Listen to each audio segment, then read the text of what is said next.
Greetings and salutations everyone, Crimson Hero here, and welcome to Let's Play Mega Man 3, also known as Rockman 3, The End of Dr. Wily. Originally released for the Famicom in Japan on September 28th, 1990. It was then released on the Nintendo Entertainment System in North America on November 22nd, 1990, and then over in Europe on June 23rd, 1992. This game has seen various re-releases, including the Wily Wars compilation on the Sega Genesis / Mega Drive, and also, most recently, the Sega Genesis Mini. It saw a release as part of the Mega Man Anniversary Collection on the PlayStation 2, GameCube, and Xbox.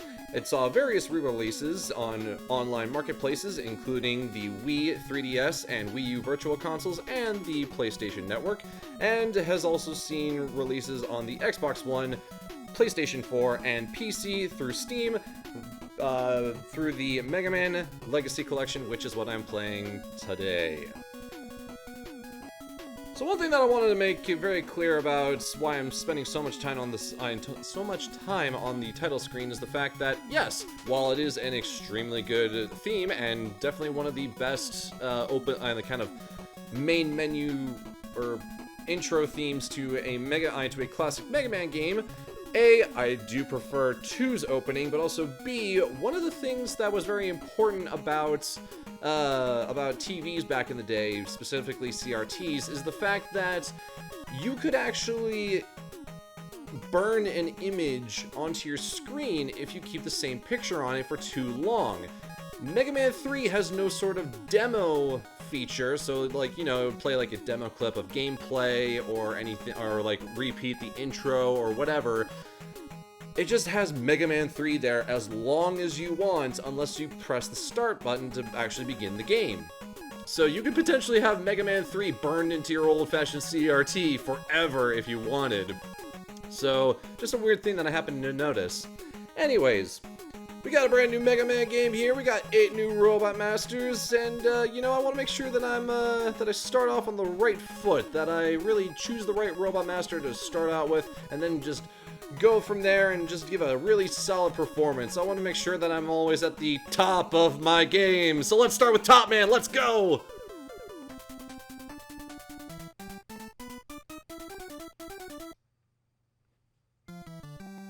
So one of the big things about Mega Man 3 is that while it did come after Mega Man 2, and Capcom finally saw the potential in releasing more Mega Man games and how, you know, Mega Man 2 had seen, you know, critical acclaim and was doing rather well considering it was, you know, made on the side as a passion project. You know, despite all this, Mega Man 3 had a really troubled development. One of the facts was the fact that the general, you know, like kind of overseer of Mega Man games, Akira Kitamura, actually, you know, and he wasn't brought back onto Mega Man 3, so he was only on Mega Man's 1 and 2, and because of that, Mega Man 3 had to see a new lead supervisor. Unfortunately, as quoted by Keiji Inafune, Mega Man 3 saw a very hard development cycle because of the fact that, you know, new people on the project didn't necessarily understand exactly what made Mega Man fun, as well as the fact that, well, deadlines weren't met, and, you know, it was just a hard bit of development for the team. So that's why Mega Man 3 has some really interesting situations about it. But the biggest thing, as we recently saw, yeah, we have a new companion. We have Rush, our robot dog, named after the rock band of the same name. And yeah, he's awesome. Like, seriously, who doesn't like having a robot dog? But yes, Rush is very adorable, he's good, very useful, and basically takes on the role of our various items and such that we had in Mega Man 2. You know, like Item 1, Item 2, Item 3. And originally, they weren't actually going to call those items just, you know, 1, 2, and 3. They were going to have, you know, actual names, and that gave them a little bit more personality, and as well as maybe actually tell you what those items do or what they're for. But that didn't really come around until Mega Man 3. Though Akira Kitamura wasn't necessarily supervising over the project when he was asked about what sort of things he wanted to include in future Mega Man titles, and one of the things that he wanted to do was, you know, to actually to introduce a brand new character, which we will see later, as well as to introduce a better way of including those original items, such as, you know, item 1, item 2, and item 3. So they decided, hey, we're gonna make Rush. So, you know, the idea was laid down by Akira Kitamura, but the rest of the development team saw that everything actually went into the game. Though, one of the biggest sacrifices of Mega Man 3 is the fact that there's a lot of slowdown in various parts. Some of it is just, you know, very minor and, you know, just kind of, it happens and you move on, and then sometimes it can vastly interfere with your gaming experience. Ow. Not starting off super strong here, but I can recover. Biggest thing for me is trying to dodge these tops the Top Man throws out, as well as I can never truly figure out exactly when Top Man is going to actually start spinning over in my direction. Like, he stays in place for a little bit, and then he'll actually start coming towards you. But if he hits you once, like, physically, you're taking a lot of damage. Yeah, that's actually one of the things I want to definitely make apparent about Mega Man 2, is that you take a lot of damage with physical contact. If an enemy hits you by just coming up and touching you instead of, like, you know, its projectile or something, you're gonna take a lot of damage. A lot of damage. Especially when it comes to this weapon, Top Spin. Now, Top Spin is a somewhat useful weapon, but every time that I've either seen someone else use it, or I've used it myself, it's very temperamental. It can do really good damage, but you can also potentially take damage yourself, and it also sometimes just drains your HP super-duper fast, and I just don't know why. Or, wait, did I say drains your HP? I meant, regardless of what I said, it can drain your weapon energy really fast. Also, these enemies are always super annoying. I don't want to be around you, you silly frogs, and slowdown happens. Well, this is gonna start off real well. Yeah, that was a nice whistle. Who the heck are you?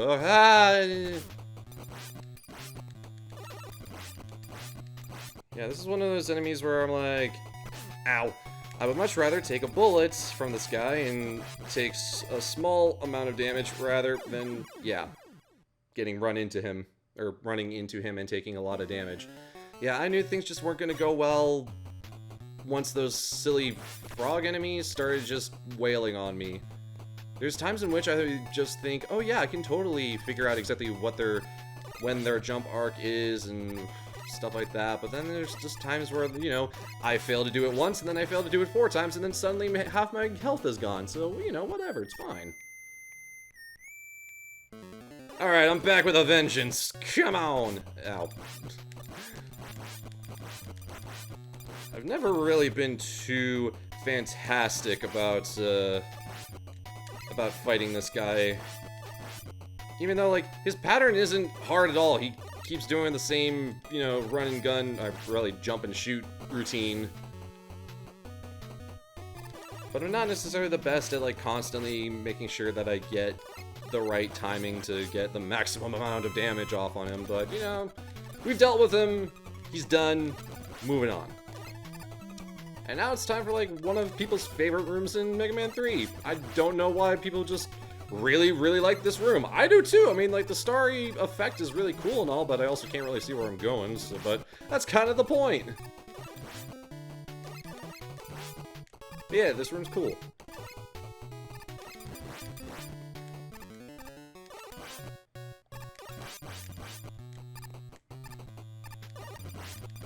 I kind of appreciate, not even kinda, I would really appreciate getting an extra life or something to, you know, replenish the one I used up so expertly before.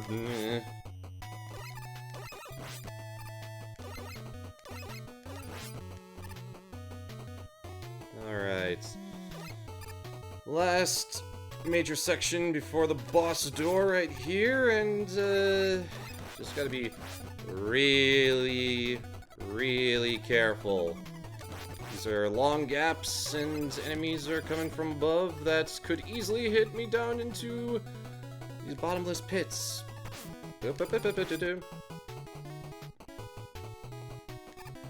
Yeah, Mega Man 3 is one of those games where I'm like, ah yes, I totally know exactly how long my jump arc is. What's that? No, I don't? Okay, well then I never do. Ow. There we go. Whew.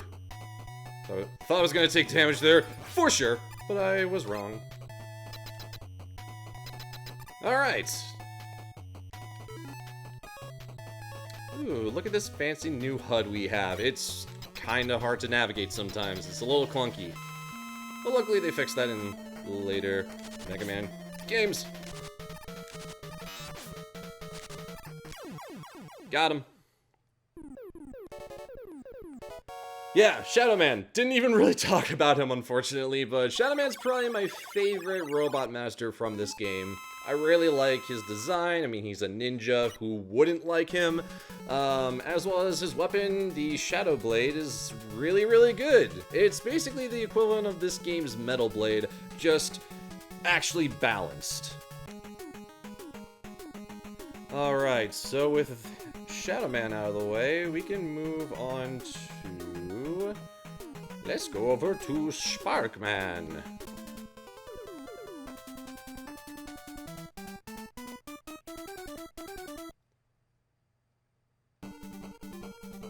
Sparkman was actually one of the 2 Robot Masters included on the box art of the English version of Mega Man 3. Just when I think I'm safe to jump over those dudes, it just doesn't. Oh, completely. I also forgot to mention that we got Rush Marine over by completing. Actually, yeah, I think I'm gonna use Shadow Blades. Yeah, we got Rush Marine, which won't be super useful right now, but later on will be incredibly useful in very specific sections of the game. Ow. Aw. Should have shot it at a diagonal when I had the chance earlier, but oh well, it's fine. Ah, yes, these guys. I really enjoy these enemies. They're known as Hammer Joes. They're kind of like Sniper Joes, but they swing around that big wrecking ball and then throw it.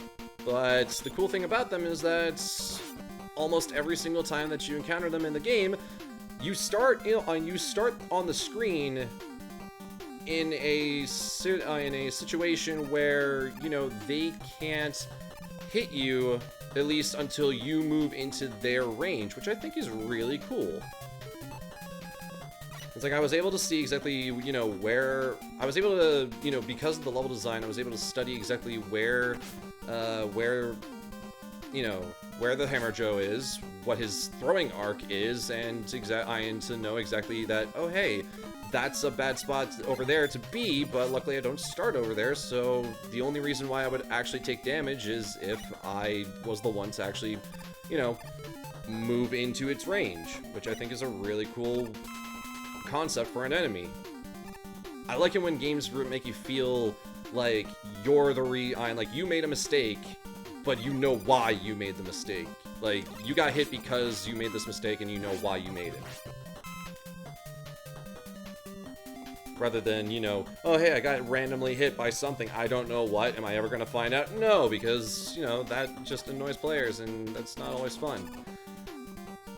So you know how in Shadow Man stage, how I was, you know, taking my time with those careful jumps? In this section, yeah, you do not want to stop. You want to, as soon as you spawn in, just run. Just run for it, and, you know, you won't get blocked off by those blocks. Literally, they block you off. Haha. And now for the final section of the stage. Oof.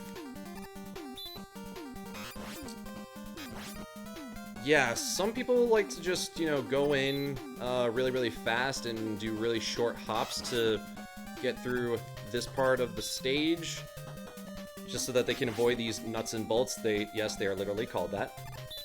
But for me, I like to take things slow and steady, just so I can get them out of the way, because every time I try to avoid them, it just doesn't work out, and I always get hit down into the bottomless pit. So after having, you know, the increased aiming capability of Shadow Blades and having that extra precision, yeah, I just take my time and use it to my advantage. Ow.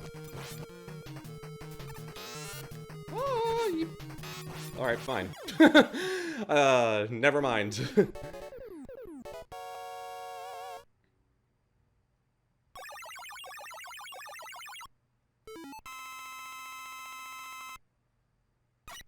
Alright.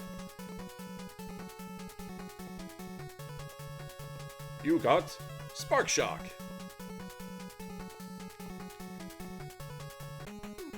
Sounds good to me. Alright, so we just took on one electric-based Robot Master. Let's go with the second one, Magnet Man. Well, technically his whole thing is magnetism, which is a little bit, which is not electricity, but I mean, clearly it's not electricity, but wow, science is hard.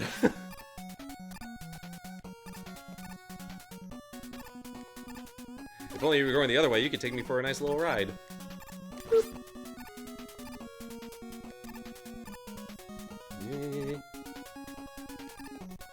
Actually, that guy could have gotten on, could have given me a ride. Yay! Ah! I was not expecting him to rise me up like that. I don't know what happened. Okay, whatever. Hey, there's that familiar whistle again, and hey, it's this guy. Oh man, I've completely forgotten to talk about, you know, Mega Man's additional new little thing in his repertoire. Not only does he have Rush, but also Mega Man has the Slide ability. You just press down and A, and then, or down and jump, and then boom, there you go. Very good for increased mobility, because you do go slightly faster. Ow. I was doing so well until then. You have slightly increased mobility, because, you know, you do go a little bit faster, but also you can now duck underneath certain projectiles that might have been hitting you before. So that's a pretty neat addition.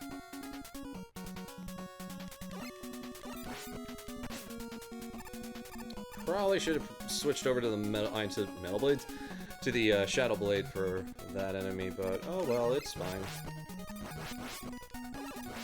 And now we come to the actual mechanic of this stage. These little, you know, turbines kind of suck you in here. I don't know.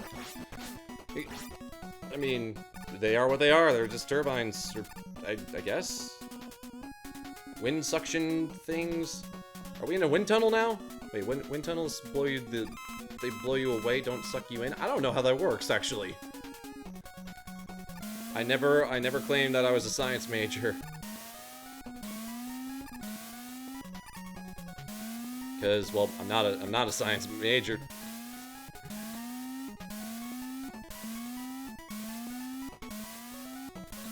No. Actually, you know what I'm gonna do?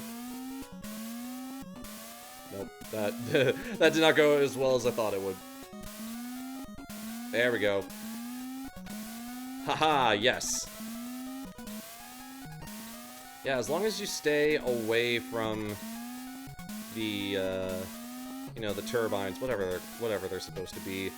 The obstacle. I'll call them an obstacle.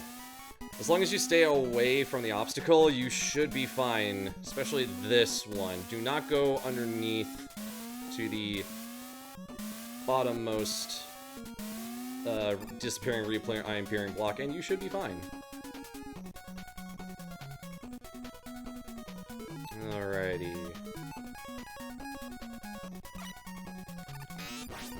Now. Whew! A little scary on that jump.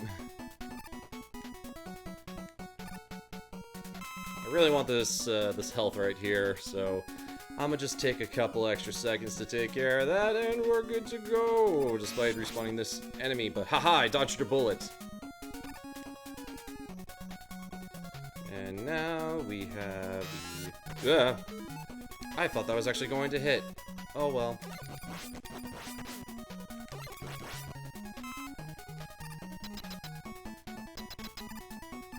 I actually kind of button mashed that one.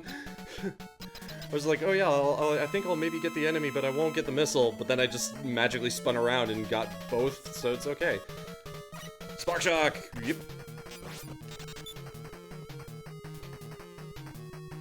He's pulling me in. I like how they kind of include the obstacles mechanic in the actual boss fight. I think that's actually really neat.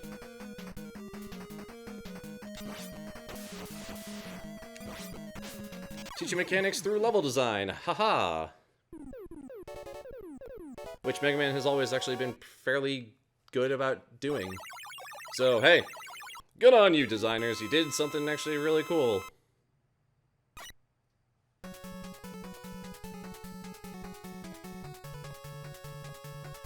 And we got Magnet Missile. I like Magnet Missile. It's got a cool little gimmick to it. Mainly just, you know, arcing at 90 degrees in order to kind of lock on to enemies. But that's gonna end things off for this episode of Mega Man 3. We have gotten through half of the Robot Masters, so we're halfway through with the game, are we? Not necessarily, but I'm getting ahead of myself. And we'll save things for next time on Let's Play Mega Man 3. I'm Crimson Nero, thank you very much for watching this episode, and until next time everyone, fare thee well.